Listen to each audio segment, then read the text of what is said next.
Hi, my name is Mitra Manesh. I'm a servant. I serve through teaching, coaching, consulting, or any other way that I can find to share what I know with those who want to know. And this Lights On podcast is one of those ways. It was created with consciousness and mindful living in heart. So join us as we travel through many roads of learning and transformation together. And if you enjoy our podcast, please give us feedback by rating us 5-star and share us with others if you think they may benefit from it. On behalf of my team, I thank you for your presence. This week's episode is about leadership, internal, external, personal, organizational leadership. It's actually an interview that Dr. Jonathan Westover, who is a professor and chair of organizational leadership at Utah Valley University, did with me. He's also the podcaster of Human Capital Innovations. It was an interesting conversation.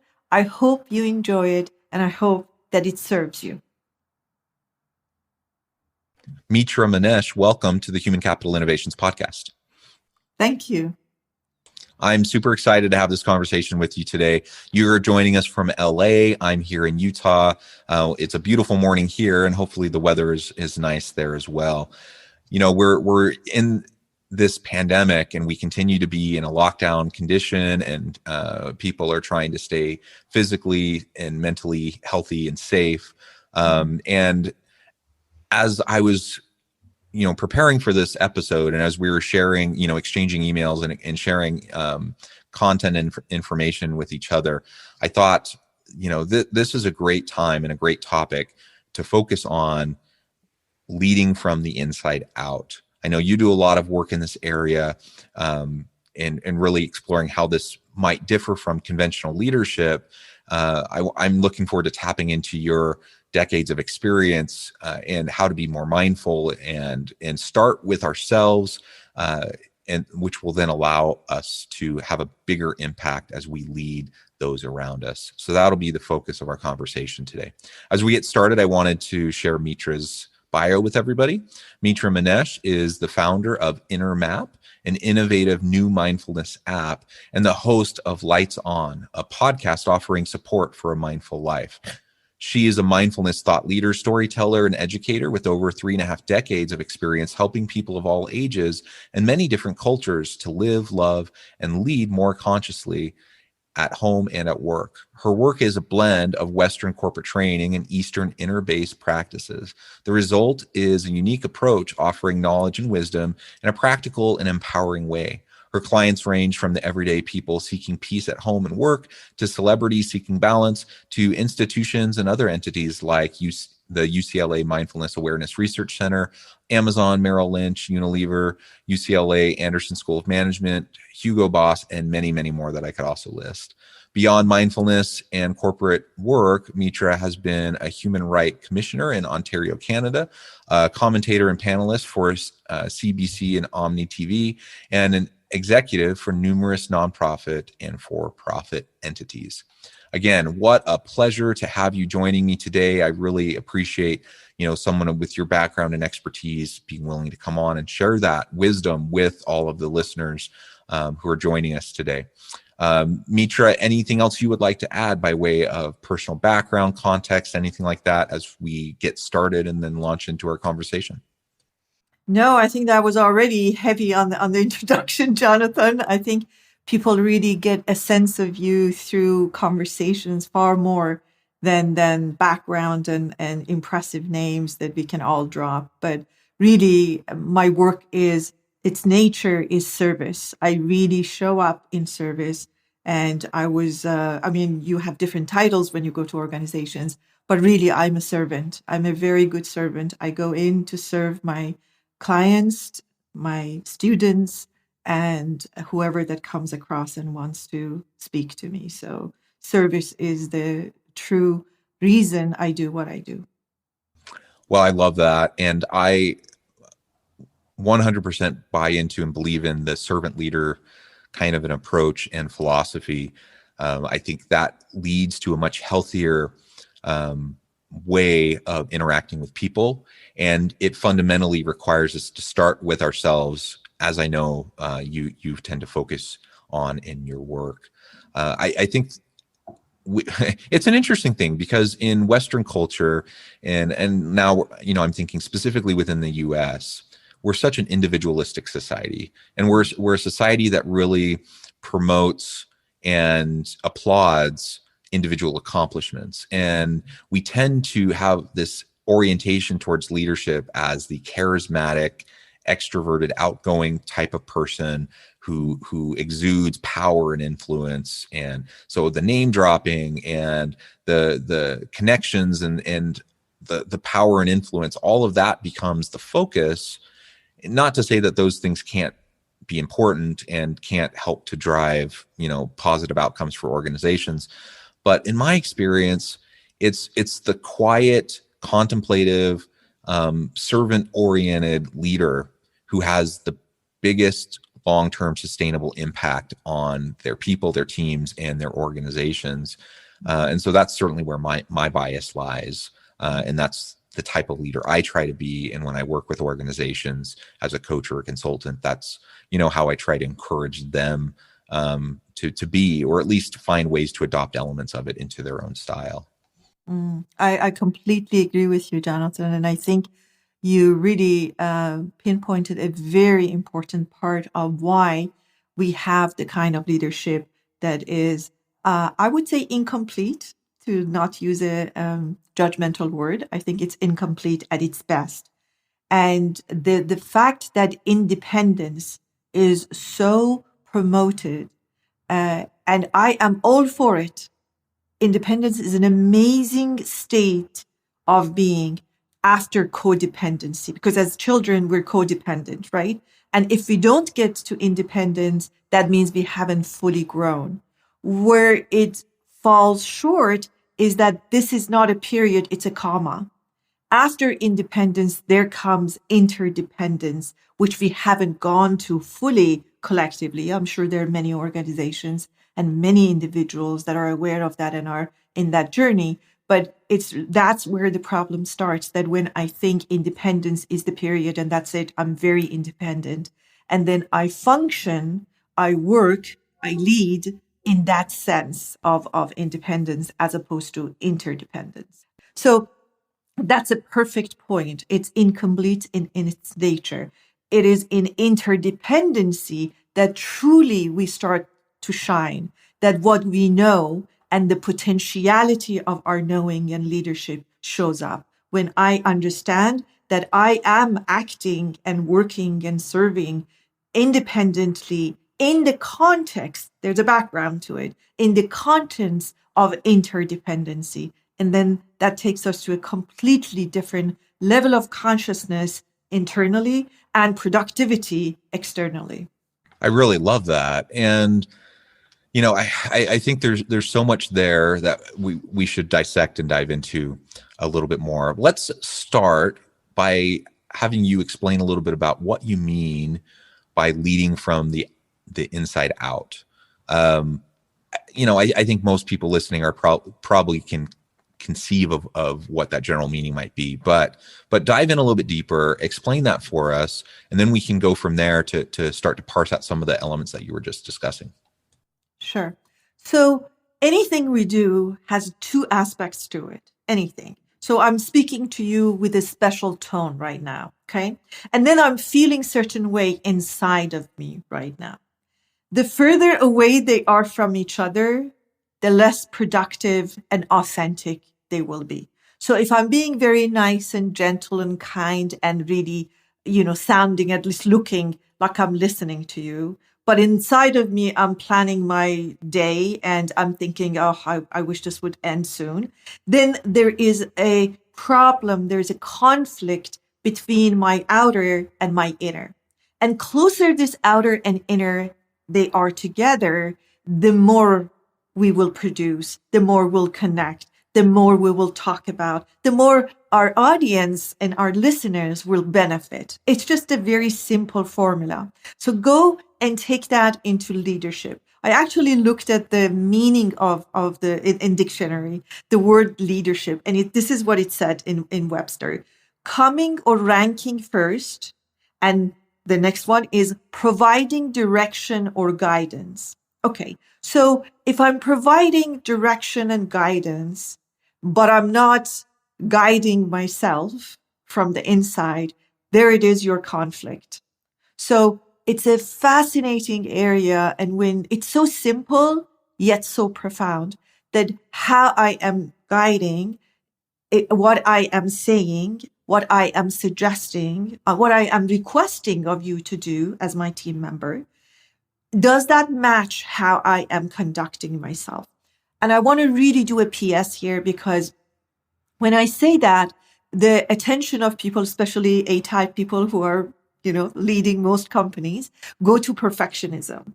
And that's not what I mean. I'm not saying that as a leader, I will never make a mistake and I do not need to learn anything. I just mean that I am present to what's going on in me as I am leading outwardly. And I try to bring them together. So the most important part of our leadership in life, and that's a great statement, huge statement and claim I'm making, is the leadership that we show or we don't show with our relationship with our thinking minds.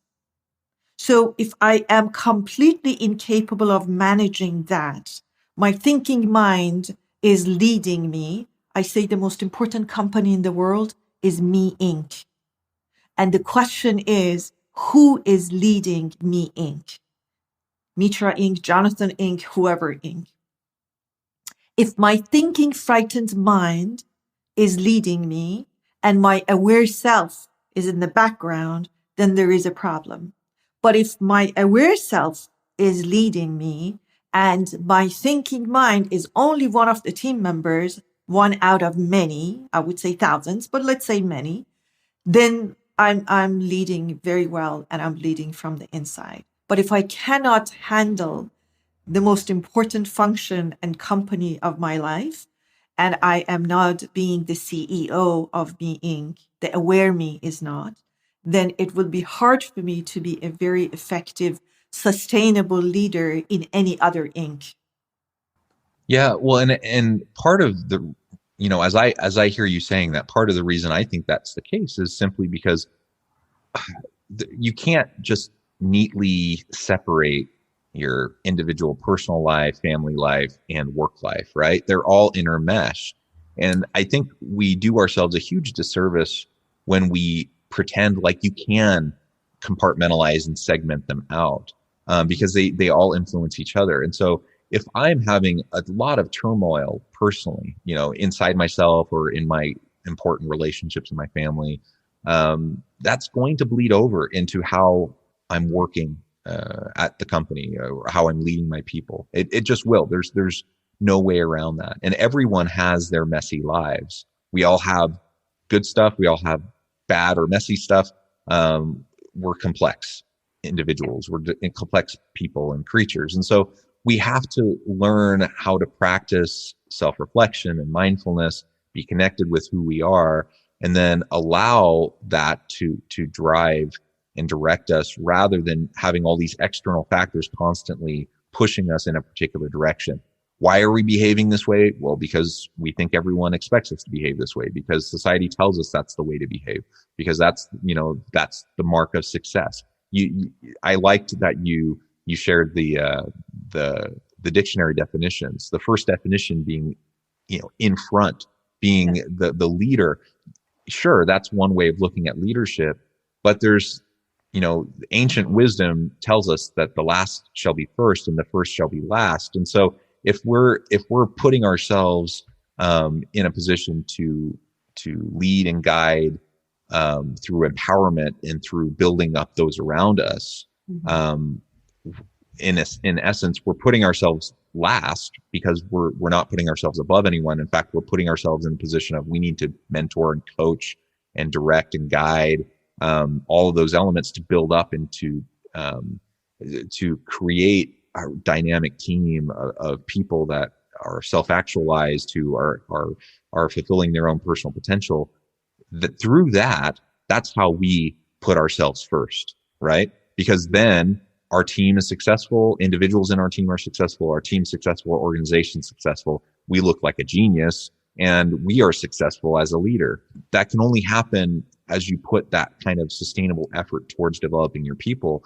And if your first effort and attention, first and foremost, is I need to make myself look good, I need to make sure that I'm on top, usually what that means is we're going to be trying to undermine our competition. And rather than building up people around us, we're going to be trying to tear people down so we look better by comparison.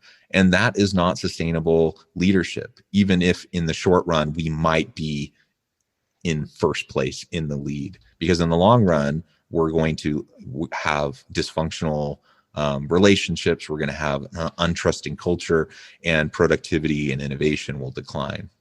Yes. So yes, I agree with you completely in everything you said. So the number one thing you said was the home life and work life.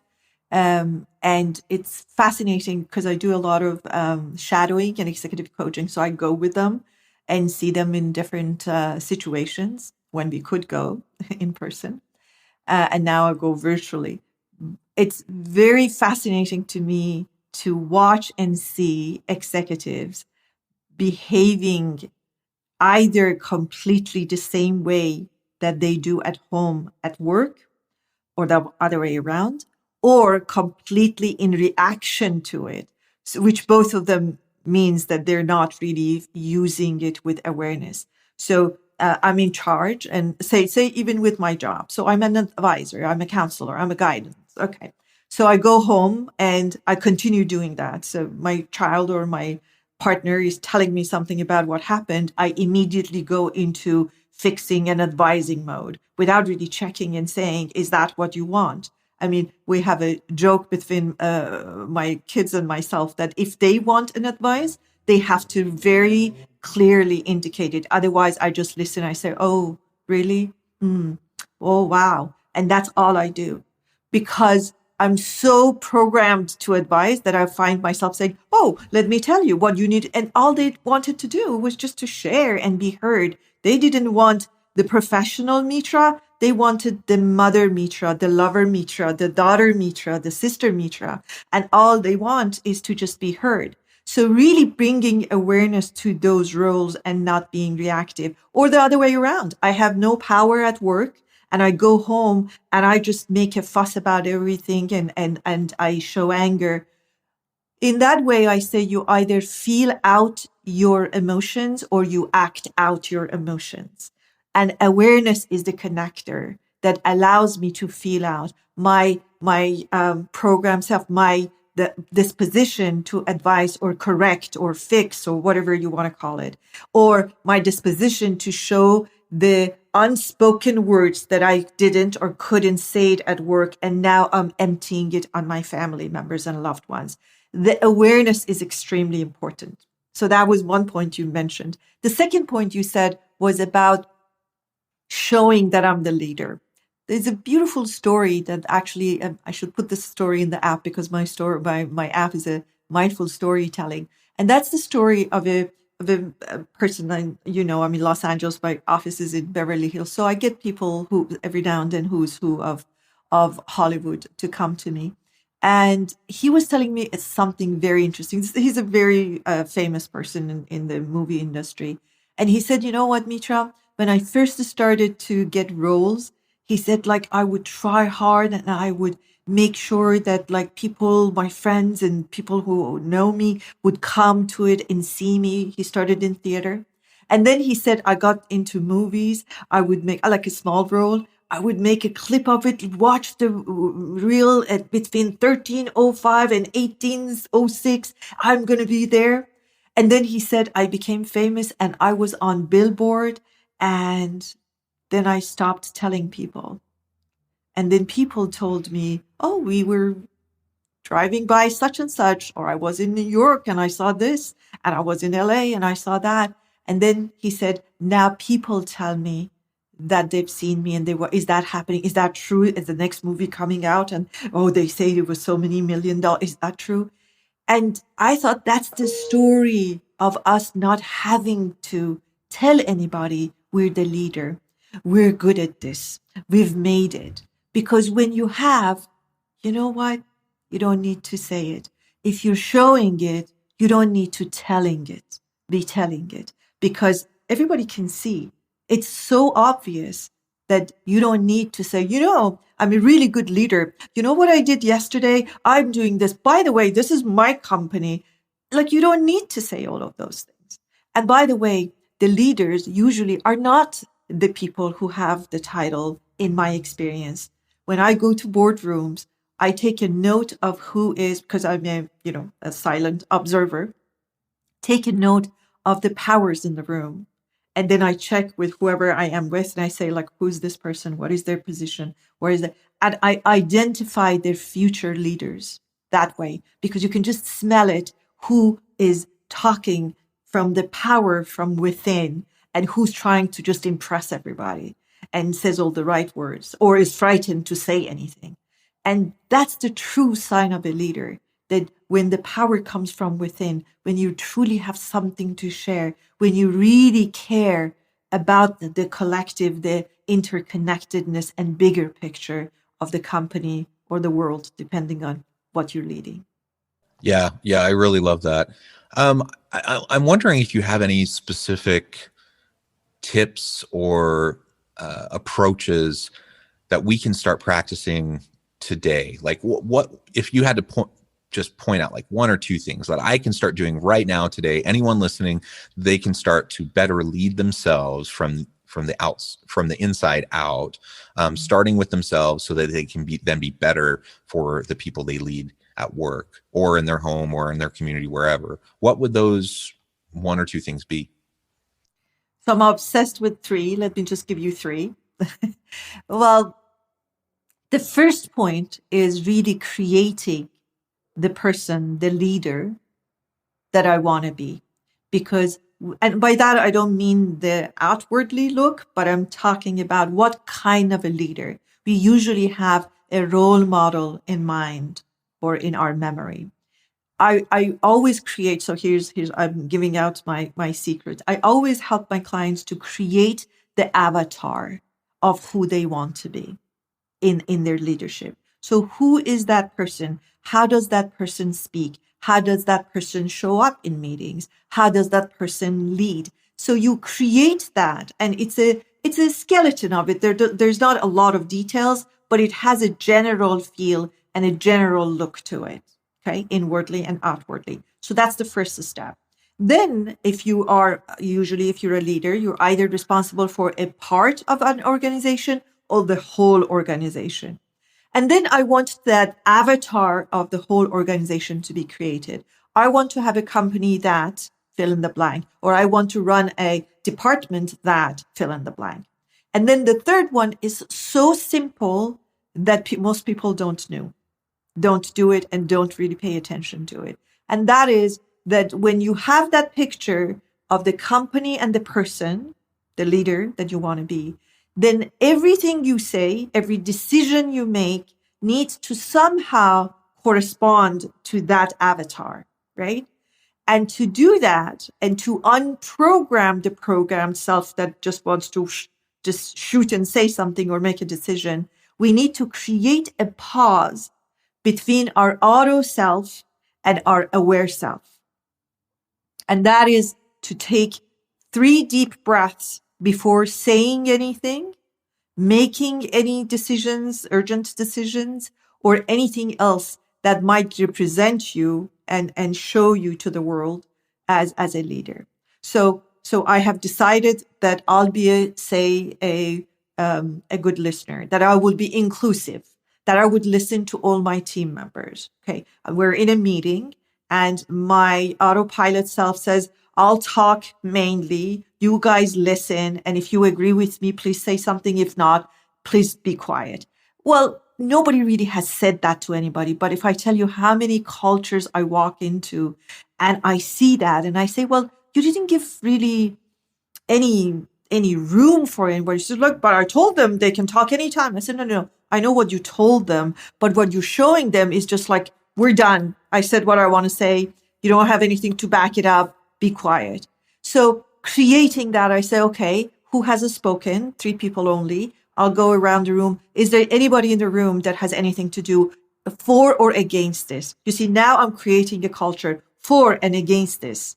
For and against. I'm giving permission as a leader that you are allowed. Okay, now the person may say something, then how I treat them will say whether this culture will continue or not. So if I really argue with you and I say, I don't agree with you and I put you down, then of course you and other people in the room will not do it again next time. Or I say, that's a great idea. Don't agree completely with you. Let's look into it and I'll have, Mitra look into it and report next time. So now here I am. I created a new avatar of a leader, a new culture in the company by only taking 3 breaths and saying, okay, how do I move forward? I want to finish the meeting. I said what I want to say. Oh, I haven't checked if anybody else has any input. And not only the normal input, but what I want to have healthier input for and against. And that becomes a norm. So first is to create an avatar for yourself. 2 is to create an avatar for your department or your company. And 3 is the implementation by really creating pause. Breath is the most common one. It's the simplest one. Everybody is breathing if they're alive. So you can use breath as a tool and say that, 3 breaths and then I speak. And that pause becomes the culture, both your personal individual culture and the culture of the company that produces a healthier culture within the company. So that's my 3 nuggets that I usually use and apply to depending on what the circumstances are and what the culture of the company and the person is. Yeah. Well, I really love that. And I love the idea of pause, just making sure that we give other people, ourselves and other people, the opportunity to be able to make those contributions. I know that's something I need to work on, and I suspect most of us would do well to implement some of those tips that you just shared. Well, Mitra, it has been a real pleasure talking with you. The time has flown by. We're almost to the end of our time together, but before we close, I wanted to give you a chance to share with listeners how they can get connected with you, find out more about what you are doing, the work that you can do to help them, and give any last word on the topic. Sure. The only last words that I have is that when you lead from the inside, your personal life changes and improves as well as your company. So it's not just for your company. It is also a way of showing up in life. So that was the last thing I wanted to say about that. And to find me, it's my name, mitramanesh.com. You go there, everything I'm doing alive is there to connect with me and to organize any specific tailor-made training, executive coaching. It's there. I also do personal coaching. And to reach and download my app, go to App Store. We made it almost free. It's called Inner Map, and it's a mindful living. It's not a meditation app. It's how to live mindfully, peacefully, and joyfully. And download that app. It's 99 cents a month, and it's hopefully affordable for everybody. And I teach mindful living through stories. And we help you to settle your mind, even if you're not a meditator, by using the science of binaural beats. So you can actually listen to music that settles your mind enough for you to be able to listen to stories and learn and also make changes that you see fit in your life. Well, I love that. I encourage listeners to reach out, get connected, check out the app, check out other resources that Mitra has at her website, find out more about what she can do to help you and your organization. Particularly in this day and age of social and political turmoil and pandemic, and I think mindfulness, mental health generally, but mindfulness more specifically, and then having the opportunity to develop and lead within ourselves first. That will increase and enhance our capacity to lift up others around us and to be a servant leader that can benefit our communities, our homes, our workplaces. And I hope everyone can take to heart the messages and the wisdom that Mitra has shared with us today. As always, I hope everyone can stay healthy and safe, that you can find meaning and purpose at work each and every day. And I hope you all have a great week.